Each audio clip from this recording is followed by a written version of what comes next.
Neighbors, let me tell you how this weekend was. Went to the Michigan Dental Association conference, or we'll call it DentalCon for short, and took a few notes, made a few doodles, and just wanted to take you through a typical day of CE courses, making sure your dental license stays in order. And honestly started with being prepared the day before. Set your future self up for success.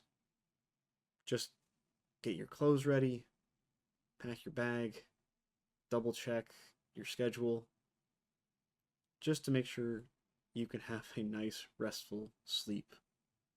Praise God for my wife, because the fit was fuego. Alarm goes off at like 5:50. I get dressed. My wife's got coffee ready for me so I don't fall asleep during the first class. And parking was easier.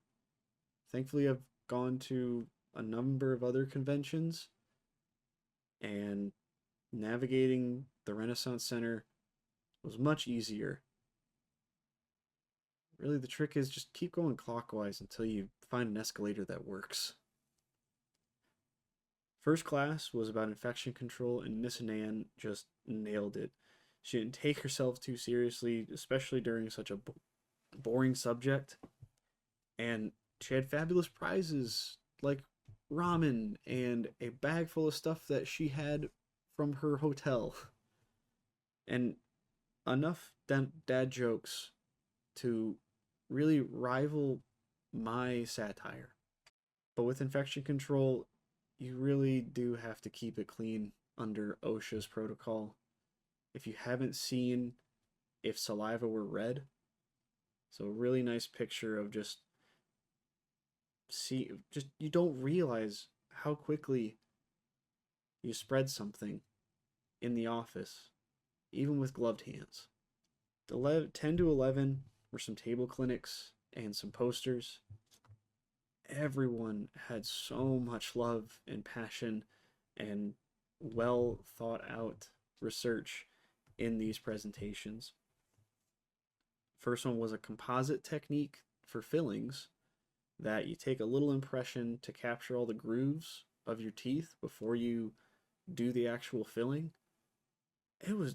I've used it before, but this doctor's got a load of YouTube videos, and just seeing him smile because of passing on good knowledge was enough to make my day. I had also run into Pearl AI, a really good tool to be a supplemental assistant at the chair. As I'm looking at, your x-rays, it can help me detect stuff that I either would have missed. And again, 5% of it being inaccurate, it's par for the course. AI is still learning.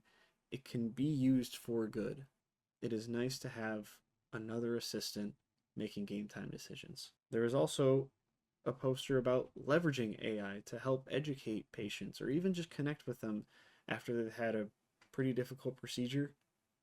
You still have to proofread it yourself before you send it off, but it helps you utilize your time and give good concrete information without, a copy paste answer. Again, use your discretion. 11 to 12, praise God, Kara packed me some snacks, was good to go. Had to crack open that Celsius. There was still a lot of day left. And in dental ethics, paramount things to go over in dentistry, because it is doing what is right and what is good. Understanding patient expectations and educating them so that you can build that trust and rapport. We've got 5 principles as dentists we have to go through and abide by. Patient autonomy, no maleficence to protect the patient from doing harm by staying up to date and knowing your limits. Beneficence, which is acting for the benefit of others. Justice, to be fair without prejudice. and veracity, which is being trustworthy and honest. It is imperative that you keep that line of communication open and honest with your patients and do right by them, because there can be times where complaints and allegations will arise. And if they do, I've learned to really utilize that informal compliance conference. It's very low stakes, allows you to talk to those who are wanting to meet with you, who are on the board before disciplinary actions are taking place. You get to look them in the eye, explain whether you did something wrong or you didn't. If you continue to take detailed records when you're seeing patients, if you have someone doing your notes for you, double check them at the end of the day before you sign your initials. Cut down on the jargon, keep it focused, concrete, and airtight. Moving over to lunchtime, I got to see a couple more table clinics. One was about saving teeth from reinfection while using CBD and hemp-derived THC for root canals. Again, this doctor had so much passion in her heart. I really hope that this research does take off. There was another about the education and prevention of critically ill patients in the hospital. This doctor was going to graduate really soon, and her residency is at U of M Hospital. She's seen protocols just get swept under the rug, or realizing that there's just not enough time or space to make sure every patient is taken care of. Hospitals do require a lot of grace, y'all. They're doing the best they can with the space given, and there are those times where protocols just don't get abided by. Patients can get sick. In this case, was seeing the uptick of pneumonia. And so maybe dental residents could be key to helping patients stay healthy and hopefully get out of the hospital quicker. I had 10 minutes left and I needed a recharge, so I went to the Zen Lounge. The music was perfect, the lighting was relaxing, the partitions were up for a prayer room and a massage led by a certified massage therapist. Praise God for nudging me to take a mindful moment. The last was implicit bias, and this doctor just nailed it. Implicit bias is that unintentional acting on a bias towards different populations based on class, race, orientation, identity, religion. Fill in that blank. And it's spontaneous, it's unconscious, usually brought out by quick decision making based on stereotypes we have ingrained in our head, and it's important to be cognizant of those, to try and mitigate that as much as possible before it becomes explicit, where it's an expressed, directly planned ideal that you don't really want to come out. Grace. Grace. And it also comes down to building that trust, finding that time to breathe for just a moment, to show that you truly are compassionate and empathetic towards your patient.